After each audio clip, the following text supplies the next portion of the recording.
you look outside, it's... US President Donald Trump is calling for urgent action on multiple global fronts, including Gaza, Ukraine, and nuclear energy, after high-profile meetings in Scotland with UK Prime Minister Keir Starmer. On Gaza, Trump has said the humanitarian crisis is dire and stressed that food aid must reach those in need. He also announced plans to set up walk-in food centers in the region, saying the U.S. is ready to help and that there is no room to ignore starvation. Trump also said he's speaking with Israel's Prime Minister and pushing for a ceasefire plan alongside Keir Starmer, who agreed that the situation is intolerable. Both leaders have discussed post-ceasefire strategies for Gaza. On Ukraine, President Trump revisited his earlier 50-day deadline for a peace deal with Russia, now giving Moscow just 10 to 12 days to show real progress. And on energy, Trump praised small modular nuclear plants as an interesting option for future power generation.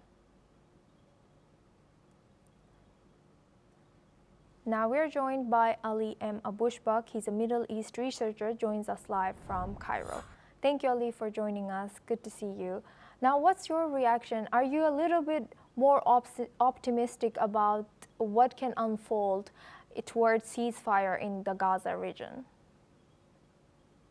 Thank you, Osuma. The things is more complicated. While at the beginning of this month, Donald Trump, the president of the United Nations, he was so optimistic, and in every weekend he used to say there is this coming week we will hear good news with coffee and for me, and we are optimists.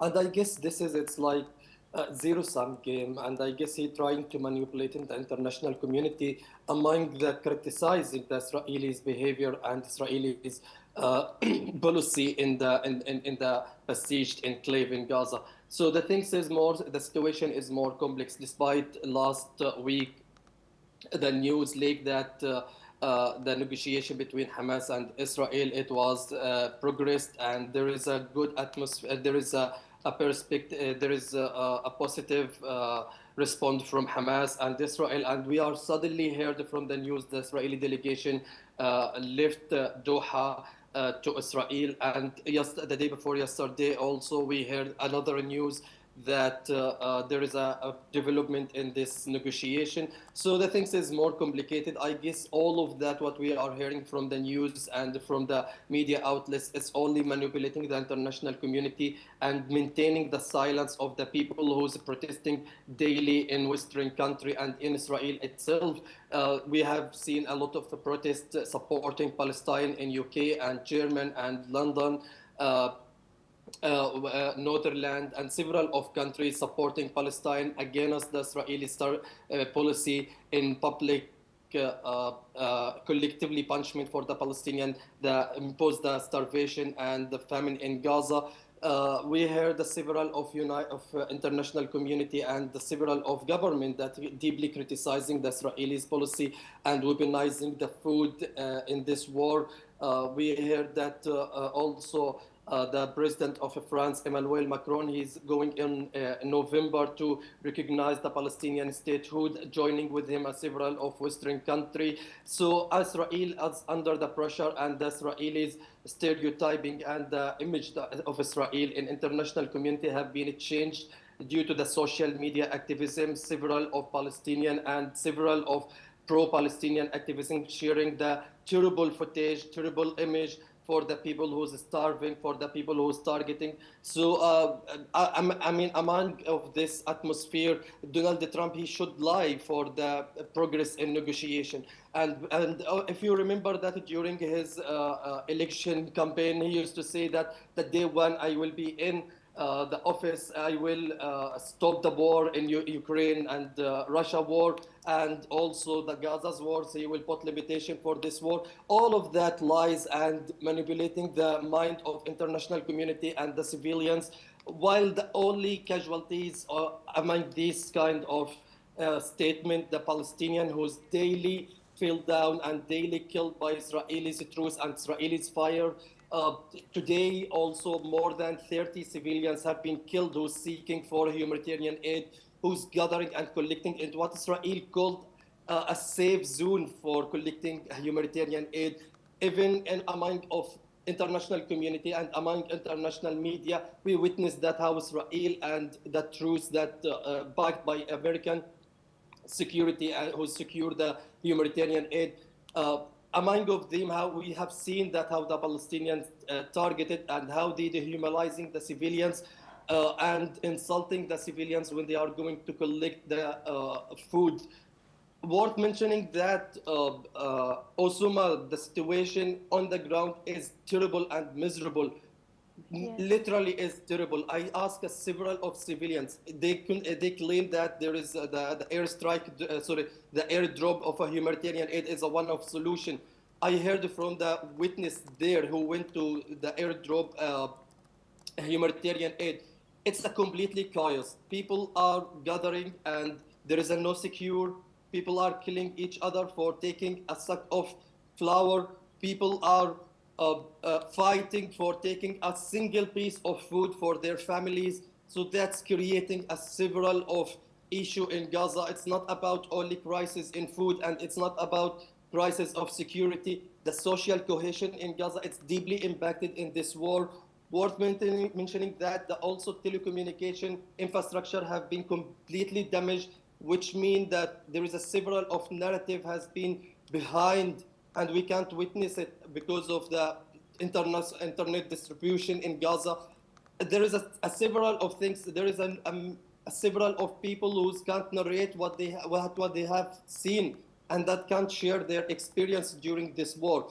That's making the situation more complicated among the criticized deeply international community, United Nations, everyone, non-government organization, human rights, criticizing Israel's behavior and Israel's policy in Gaza.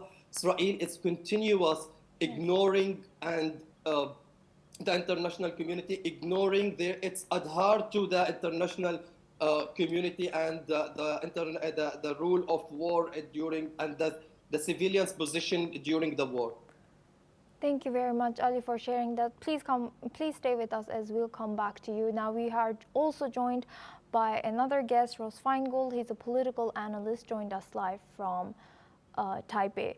Ross, so our other guest, Ali, has shown pessimism towards the ceasefire in Gaza that we could tell from President Trump's talk that we just saw in live, that he said that it can be reached and it is still possible.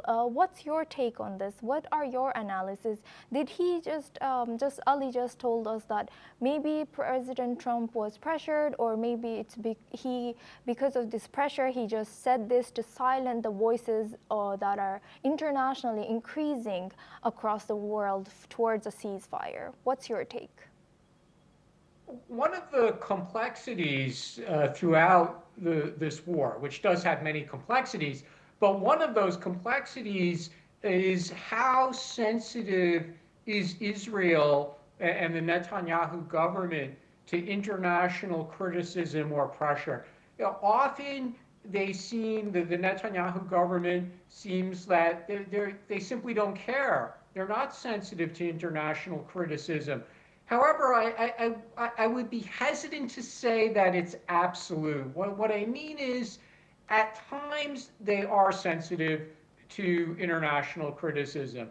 Israel, before the war, certainly relies on inbound tourism. They rely on inbound investment. And that's not just from the United States, but it's from Europe as well. And more recently, Israel has been building its relationship with the Arab countries that participated in the Abraham Accords, and that includes the United Arab Emirates.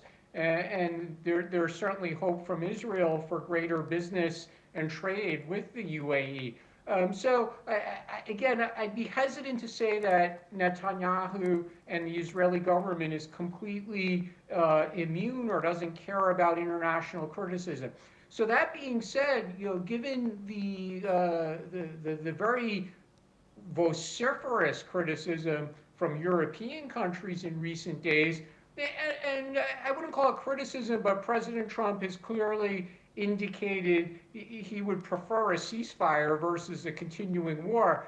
I think the Israeli government is responsive to that. Now that doesn't mean the Israeli government will give up its goals, and its goals are that Hamas is defeated militarily, or that Hamas gives up its weapons and leaves Gaza.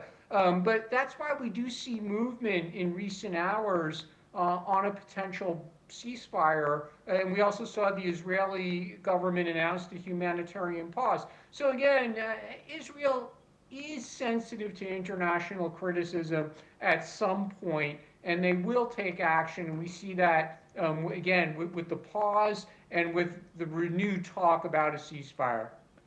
Thank you, Russ, for sharing that. Please stay with us. Now, Ali, I would like to ask that you've voiced your opinion on what we just heard, and then now, what are the potential challenges and opportunities for the U.S. in pushing for a ceasefire in Gaza, especially in coordinating with both Israel, Hamas, Qatar, Egypt? What's your take?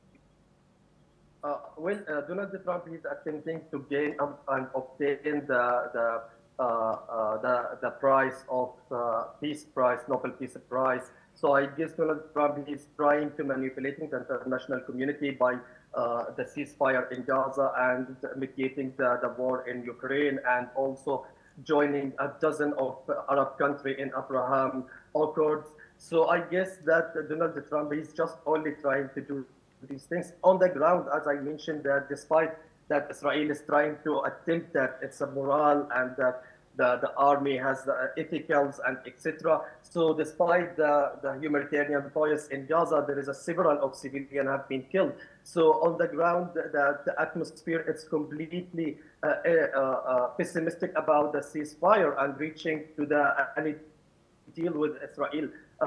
I talked to several of civilians because they are more involved in this situation and they are understandable for what is happening. They are all of them. They consider it as a lie. All of them they consider that the news that related to ceasefire with Israel, it's just only it's like a game and manipulating them. So, in my opinion, that Donald Trump is trying to flexing his muscles that I'm in front of the international community, especially after this deeply criticism. Also in United Nations, there is a several of movement against the war in Gaza, and they are supporting the Palestinians' right for statehood, establishing statehood, and for the Palestinian right for existence in their country and their land. While Donald Trump, we are also adopting his controversial statement. He's always giving us a different statement and different opinion about the things. While one day, and also there is a news report, they are mentioning there is a disagreement between Benjamin Netanyahu and Donald Trump. And also, I consider this kind of news, it's totally fake and totally lie. We heard this news previously, when before the Benjamin Netanyahu visit to Washington, we heard that there is a disagreement and there is Donald Trump. He badly talked to Benjamin Netanyahu, and they are discuss about the ceasefire in Gaza, and the relation is intense between Benjamin Netanyahu and Donald Trump. And we have seen that how much he was so happy when received Benjamin Netanyahu. So all of that, it's just only lie. The only casualties is civilians from both sides, not only Palestinian, because the family of captive in Israel, they are seeking for the day one their loved one to release it from Gaza, and they find the freedom from Gaza and survive. Everyone in Israel understand this, how much they are manipulating, because they consider that Israel's government and Israel's coalition, Benjamin Netanyahu, they are don't given any they are don't giving any attention about the future of the captive in Gaza. Either they are in risk because of the intense airstrike or because of the ground invasion. So everyone got to understand this, despite there is a weekly protest in Israel and to pressure Benjamin Netanyahu to sign or reach a deal with Hamas, and accepting the notion to stop the war in Gaza. According to the Israelis media outlets, more than 37 of Israelis they are agreed to stop the war in Gaza, and more than 57 of Israeli they are with the comprehensive and one side deal with Hamas about releasing the Israelis captive from Gaza. So in front of this atmosphere, we have seen that how much they are ignoring the public opinion, they are ignoring the international community. It will make maybe outrage from the international community, like what we have seen in Arab uprising in 2011, that everyday protest in Western country and Israel in several of countries, maybe it will make some change. Yes, thank you, Ali, for sharing that. We're also joined by another guest, Keith Vaz. He's a former British minister. He joins us live from London. Thank you, Keith, for joining us today. Good to see you. So now we move on towards Scotland, and Scottish First Minister has met US Trump. Was it their first time meeting, and why did President Donald Trump say or kind of he took a stance back about interfere? He said, I'm not going to interfere about Scottish and government. So what's your take on that? Good afternoon from London. Well, that would be the first time that Donald Trump has said that he's not interfering with anything, because normally wherever he goes, he interferes with as much as he can. John Sweeney is the First Minister of Scotland. He has to meet with the First Minister because Scotland is a separate country. It's part of the United Kingdom, of course, but it has its own First Minister, and he has quite a few golf courses in Scotland, and therefore he needs to be available to and talk to the First Minister of Scotland. He's also met Prime Minister Keir Starmer, Prime Minister of the United Kingdom, as well as, of course, Ursula von der Leyen, the President of the EU. So quite a lot of meetings. A very odd holiday, this, for the President. He seems to be spending a lot of time having meetings. But I'm not surprised that he's met John Sweeney. He obviously has a lot of investments in Scotland. They're opening a new golf course, and therefore they need the support of the Scottish Government. Planning permission, wind farms, roads, all that kind of stuff. All that's for the Scottish Government to decide, so I'm not surprised he's met Mr. Sweeney. Thank you for sharing that. Now, I would like to go to Ross Feingold for my next question. So now we move to Ukraine and Russia. So in light of President Donald Trump's push for a quick peace deal in Ukraine, and now he said that he won't be giving, earlier when President Donald Trump said he'll be giving 50 days for Russia, and now he suggested 10 to 12 days. Ross, what's your reaction about this short timeline here?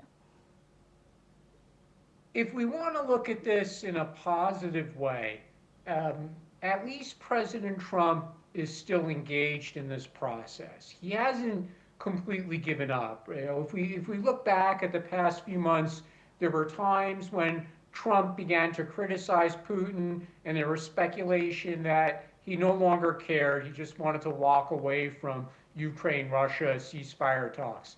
But the fact that he's still talking about it, he's giving timelines, and look, those timelines could change because President Trump could change his mind, and he's done so on a number of international issues before, most notably the imposition of tariffs.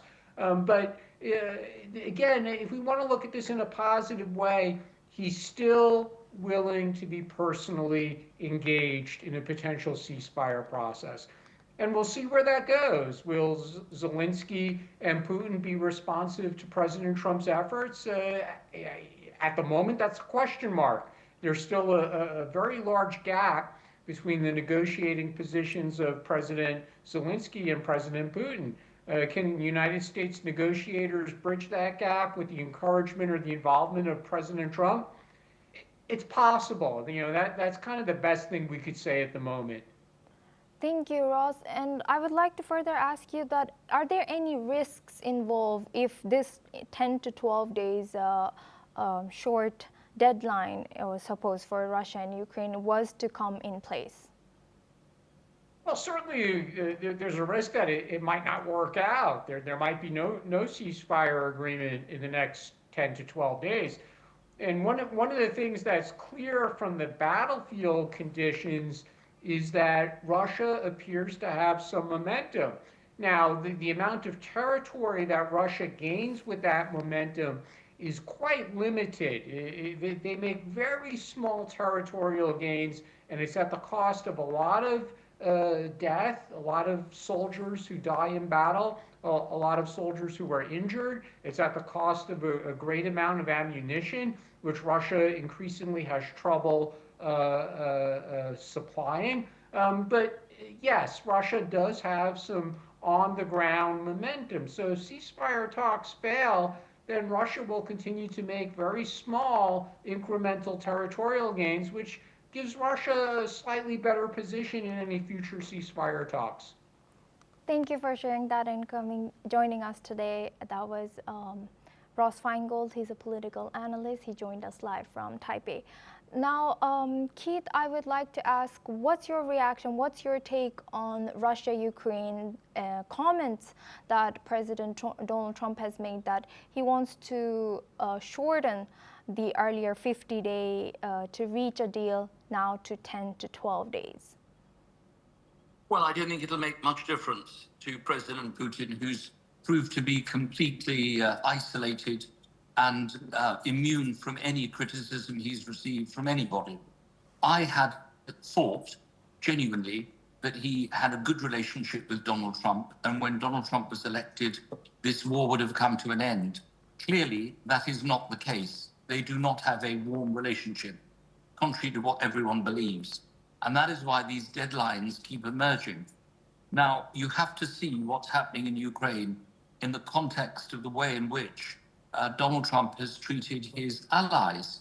He's been very mean to his very special allies in NATO, the EU, and the UK by imposing tariffs. Only yesterday was the announcement that America is now going to be selling gas and oil to the European Union.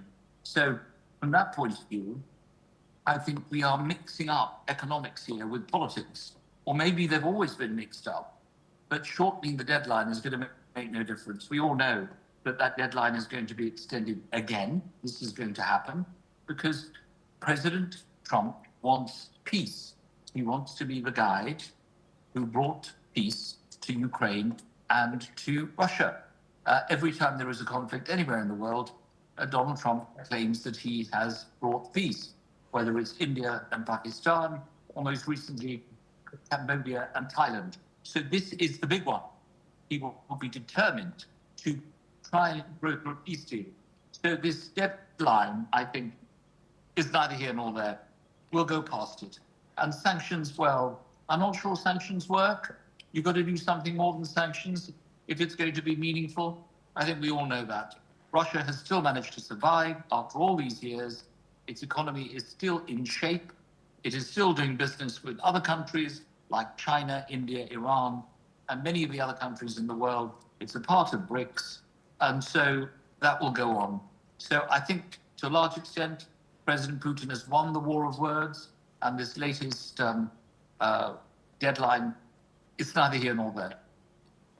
Yes, Keith. And now I would like to move towards Gaza and Israel. That President Donald Trump kind of showed us hope toward that there can be a ceasefire that can be achieved. In his word, he said it's still possible.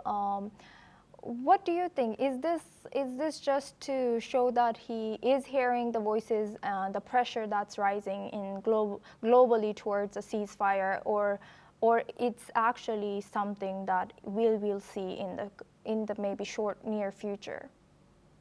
Well, unlike Ukraine and Russia, where Donald Trump can just hope and put deadlines, he can actually do something about the Middle East. Israel is bound to the United States of America. And if the United States says there must be a ceasefire, there will be a ceasefire. But they just voted against a ceasefire at the Security Council, the only country to do so. Every one other of the permanent members of the Security Council voted for a ceasefire apart from the United States. So he does actually have control.